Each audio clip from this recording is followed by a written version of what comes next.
అరే ఇట్లా visa approve అయిన వాళ్ళు చాలామంది నాకైతే ఇన్‌స్టాగ్రామ్‌లో మెసేజ్‌లు చేస్తున్నారు అకామిడేషన్ కోసం అని చెప్పేసి. అకామిడేషన్ అయితే ప్రెజెంట్ కొంచెం క్రిటికల్‌గానే ఉంది. బట్ అకామిడేషన్ దొరుకుతుందంటే దొరుకుతుంది. దాన్ని ఎలా సెర్చ్ చేయాలి అని చెప్పేసి కొన్ని వెబ్‌సైట్స్ కూడా ఉన్నాయి. ఆ వెబ్‌సైట్స్ ఏంటి అని చెప్పేసి స్క్రీన్ మీద అయితే నేను టెక్స్ట్ వేస్తా చూడండి.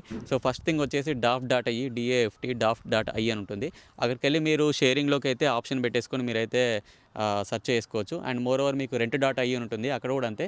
మీరు అక్కడ రెంట్, షేర్డ్ అని ఇట్లా ఆప్షన్స్ కనబడతాయి. సో, ఫిల్టర్స్ అయితే పెట్టుకొని మీరైతే చేయొచ్చు. సో, అయితే ఇవే కాకుండా యూనివర్సిటీకి సంబంధించిన పోర్టల్స్ కూడా ఉంటాయి. So, for example let's say university of గాల్వేకి సంబంధించి స్టూడెంట్ ప్యాడ్ అని ఒకటి చెప్పేసి ఉంటుంది. సో, ఇలాగ డిఫరెంట్ యూనివర్సిటీ ఆర్ కాలేజ్‌కి సంబంధించిన స్టూడెంట్ అకామిడేషన్స్ కూడా ఉంటాయి. సో, అక్కడి నుంచి అయితే మీరు సెర్చ్ చేసుకోవచ్చు. అండ్ వాట్సాప్ గ్రూప్స్ కూడా ఉంటాయి. కాలేజ్‌కి సంబంధించిన కొన్ని వాట్సాప్ గ్రూప్స్ ఉంటాయి. అక్కడ కూడా చూడండి. బట్ ఓవరాల్‌గా ఏం చెప్తున్నానంటే ఎక్కడ కూడా మీరు అడ్వాన్స్ అయితే డైరెక్ట్ పే చేయకండి.